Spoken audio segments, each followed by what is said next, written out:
Désiré, gagné, perdu, reprise et lâché. Emprunté, claqué, croqué, mais jamais donné. Ventilé, craché, décompté et recompté.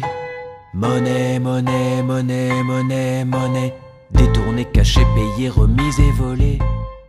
Je suis un romancier, donc je suis une éponge, j'écoute beaucoup les gens, je lis pas mal de journaux, j'écoute la radio, je me promène beaucoup, j'essaye de comprendre et découvrir avec un groupe, un nom de groupe, c'est les mêmes musiciens, mais ils ont enfin bien voulu qu'on me prenne un nom de groupe. Parce que moi je voulais, mais ils me disaient ouais mais comme t'es auteur, on vendra plus si... non. Enfin, bref, ça n'a pas vraiment été probant, et là je leur dis ouais mais ça fait quand même un moment qu'on travaille ensemble, c'est vraiment dommage.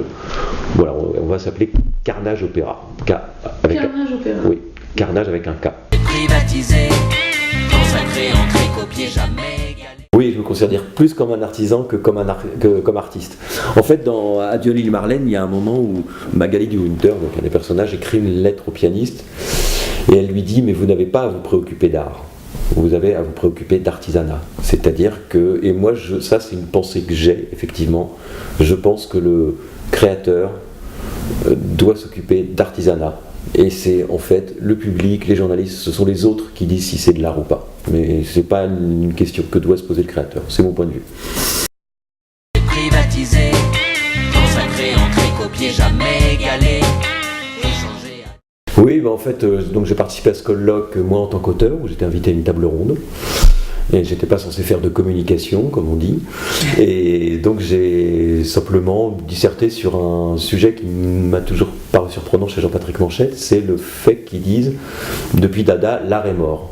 Voilà. Donc, si l'art est mort, pourquoi est-ce qu'il écrit ? Et donc, qu'est-ce qu'il écrit ? Qu'est-ce qu'il fait ? C'est comme ça que j'en suis venu à toute une réflexion sur l'art et l'artisanat, qui a du coup beaucoup intéressé les organisateurs du colloque, et qui étaient Nicolas Le Fleck et Gilles Magnon. Et du coup, ils m'ont demandé d'écrire un texte autour de cette idée.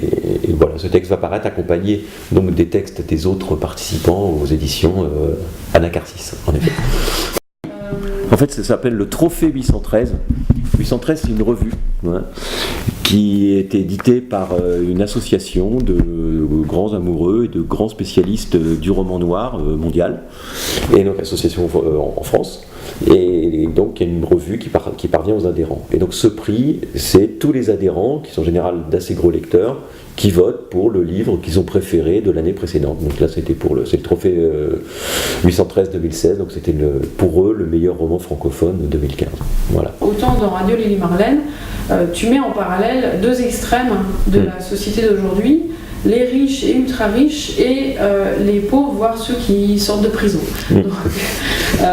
Donc la question que j'ai envie de te poser, quel est le regard que tu poses sur la société d'aujourd'hui ? Le regard que je pose sur la société d'aujourd'hui, disons, en reprenant ce qui... Je trouve qu'il y a un très très très bon résumé qui a été fait par Warren Buffett, donc le très grand milliardaire international, je ne sais même plus s'il est américain ou australien, mais qui disait il est faux de dire que la lutte des classes est terminée. La lutte des classes a toujours lieu, simplement, pour l'instant, nous, on a gagné. Privatisé, consacré, ancré, copié, jamais égalé. Échangé, attaqué, défendu, assuré. Monnaie, monnaie.